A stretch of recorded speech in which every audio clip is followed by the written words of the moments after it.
Hello and welcome guys. आज हम बात करेंगे भारतीय न्याय संहिता 2023 के सेक्शन 20 और 21 के बारे में। जब हम सेक्शन 20 की बात करते हैं जिसमें उन कार्यों के बारे में बताया गया है जिसमें कि यदि कोई भी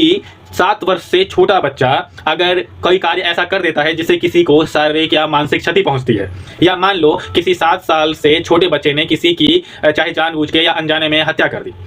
पर अभी क्या देखा जाता है कि वो जो 7 साल से छोटा बच्चा है उसे अभी इस चीज की समझ नहीं है कि उसके इस कृत्य से सामने वाले को क्या नुकसान हुआ है, क्या क्षति पहुंचा है। तो यह जो है यह किसी भी प्रकार का अपराध नहीं माना जाएगा। जब हम सेक्शन 21 की बात करते हैं जिसमें यह बताया गया है कि कोई 7 वर्ष से अधिक उम्र का और 12 वर्ष से कम उम्र का जो बच्चा है, अभी वो क्या है, इमेचर अंडरस्टैंडिंग का है, मतलब अपरिपक्व है, मतलब जिसकी अभी जो सूझबूझ है वह अभी इतनी नहीं हो पाई है कि उसे इस कार्य का अंदाजा हो कि उसने जो कार्य किया है सही किया है गलत किया है। तो इसमें एक 7 वर्ष से 12 वर्ष के बच्चे के कार्य को बारे में बताया गया है कि उसके द्वारा किया गया कार्य किसी भी प्रकार का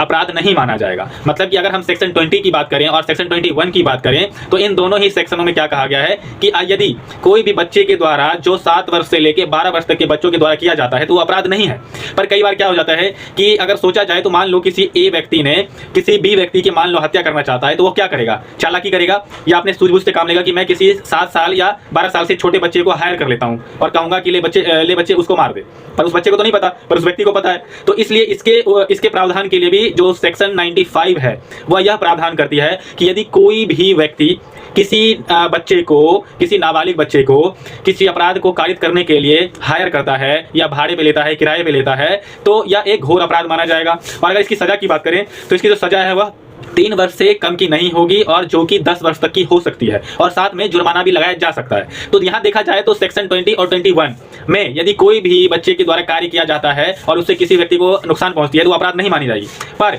यदि किसी अन्य व्यक्ति ने उन दोनों ही सेक्शनों का उल्लंघन किया है तो उस व्यक्ति को सजा मिलेगी, और इसका प्रावधान जो है वो सेक्शन 95 में है, BNS। धन्यवाद।